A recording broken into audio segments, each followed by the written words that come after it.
Hi, so it's Venetia, and the topic I chose was first degree murder in relation to power control theory and the labeling theory. So here's just an overview of what I will be going through. First of all, the crime. So it's homicide more specifically, first degree murder, and then the power control theory, and then labeling theory, and then I will be comparing and contrasting the theories. All right, so first degree murder. The unlawful act of taking another's life is seen through the homicidal tendencies of an individual. More specifically, it will be focusing on the criminal offense of first degree murder. Within Canada, there has been a rise of homicide rates. The national level, there has been 3% of an increase, which is quite concerning considering that right now should be the most progressive societies has ever been. First degree murder falls under the spectrum of homicide. What differs this type of homicide is that it involves malice aforethought, which essentially kills with intent. This type of murder is unlikely to be justified in any way if even if the murder itself wasn't intentional but the harm was out of purpose. It's crucial to acknowledge the accused and who specifically accounts for these homicide rates.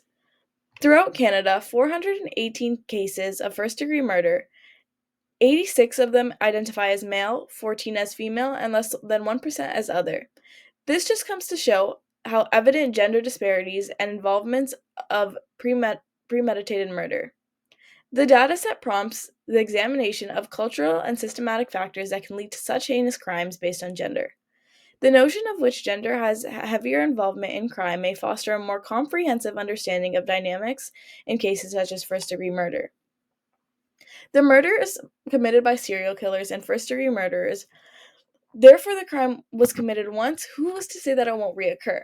A study was conducted that 35% out of the 54 inmates that committed a homicide while in prison were in confinement for first degree murder.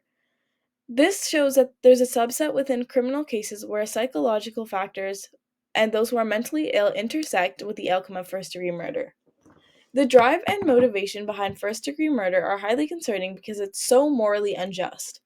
There's an undoubted link between premeditated murder and the mental health issues. Nationally speaking, 93% of male who are diagnosed with psychopathy are incarcerated or on probation or in some sort of rehabilitation center. To commit such a severe act of violence is concerning. The perpetrator must have a high level of criminal intent and an extreme lack of empathy, or just extreme lack of human regard. Certainly, mental health challenges are very likely to heighten the chances of someone being more likely to commit a crime.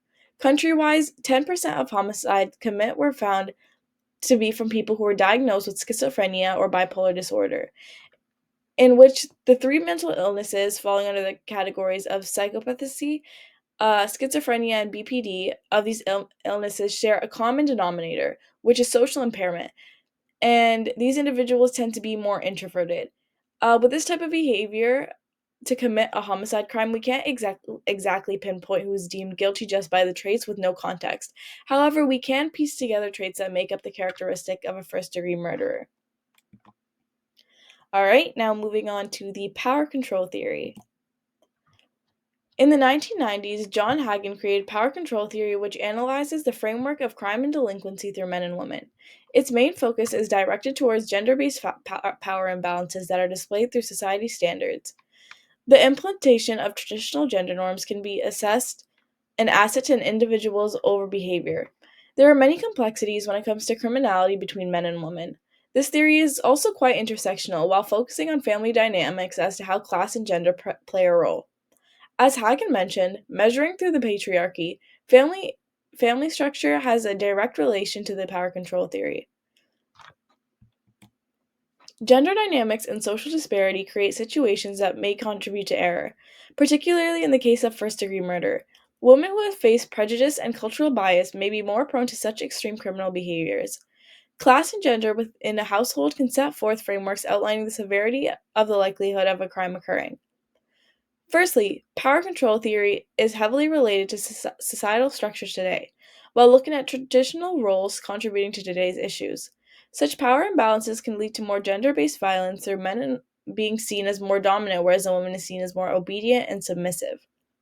Women face limitations compared to their counterparts, men. It was stated that only 6.77% of family dynamics exist where the mother is of authority rather than the father. While contributing to unhealthy power dynamics, it's more prevalent for women to have faced violence in these types of scenarios because they hold a lot less power. This ties into the concept of femicide, or premeditated murder against women due to sexism, with 20% of homicide victims being women and killed through discrimination. In addition, societal norms and between homicide bet- within intimate partners has become a rising issue. Misogynistic intent plays a vital role between first-degree murders seen through a man killing a woman. The amount of women who have been faced by premeditated murder, 62% were killed by an intimate partner. This sets forth the notion that women are seen as lesser within the relationship. In 2017, 87,000 women suffered femicide. 30,000 of them were killed due to an ex-partner or a current partner. In context of femicide and the power control theory, to examine how power imbalances within the relationship can contribute to circumstances in which one partner has more control over the other, possibly resulting in violent outcomes. Social control efforts need to be implemented, especially under such extreme circumstances. Through the power control theory, men tend to have the upper hand in relationships which can be very damaging to the female population. It's crucial to progress to a more just society by taking this as a more well-aware issue to protect female victims. Women have access to must have a variety to access of resources. The UN Women has strongly recommended that men, because they cause most of the violence, as mentioned earlier, they should be involved in assessing these issues, and because it does statistically stem from them. The CEDAW stands for Convention of the Elimination of All Forms of Discrimination Against Women.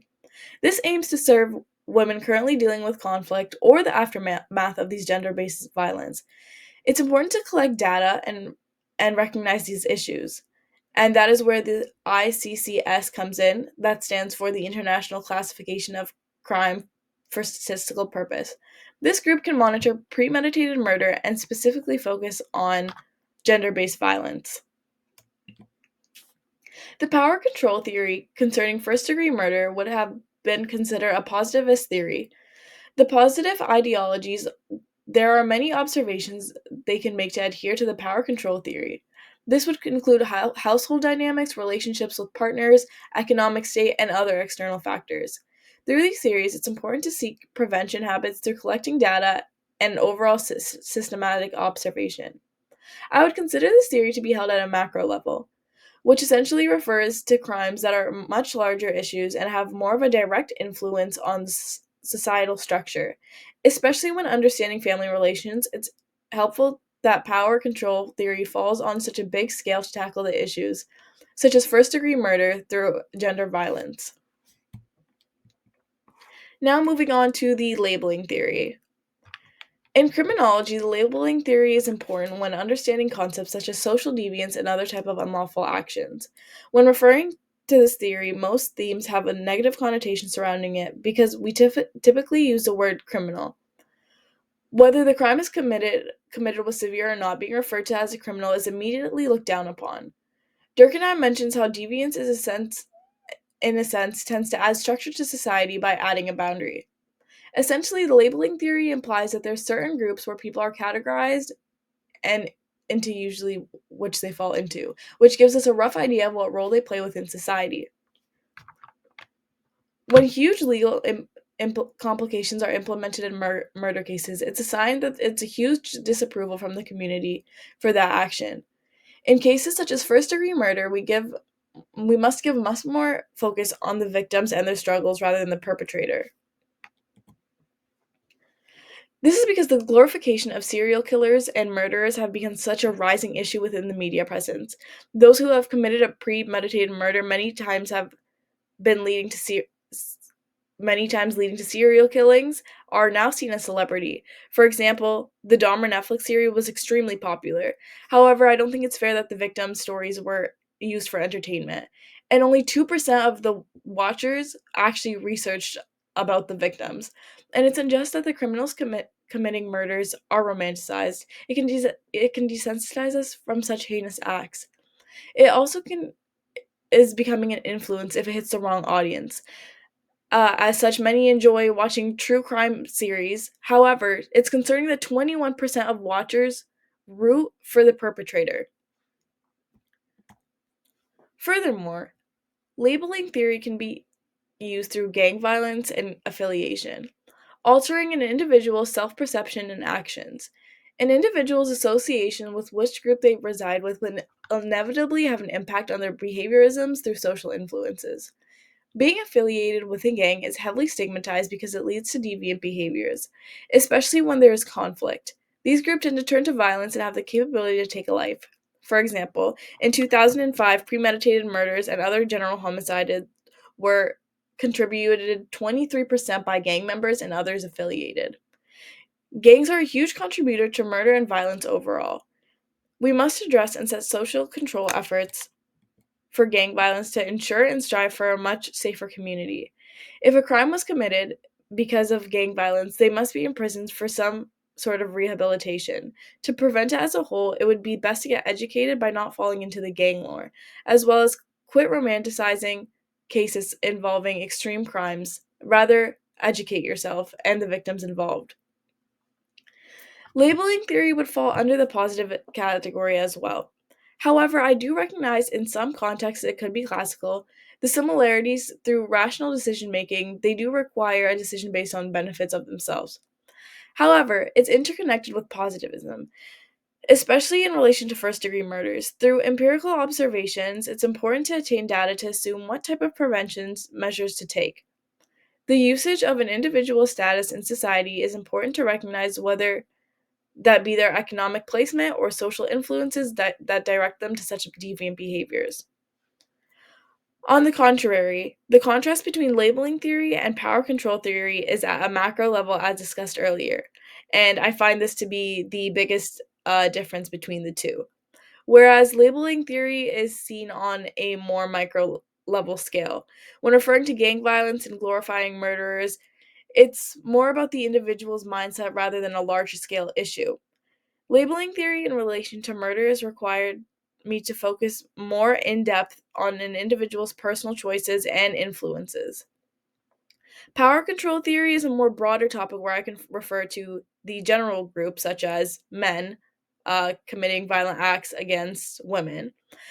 But labeling is where these groups of people tend to fit on a much smaller scale, but still indulge in these crimes, such as first degree murder. So through the power control theory and labeling theory, I was able to um, see which groups are targeted through first degree murder. However, they're just both on different scales. And overall, I believe both these series theories, depending on what type of level of analysis is required, can be useful tools when tackling crimes such as first degree murder. All right, thank you. I have attached the script and the bibliography on the document. I hope you enjoy.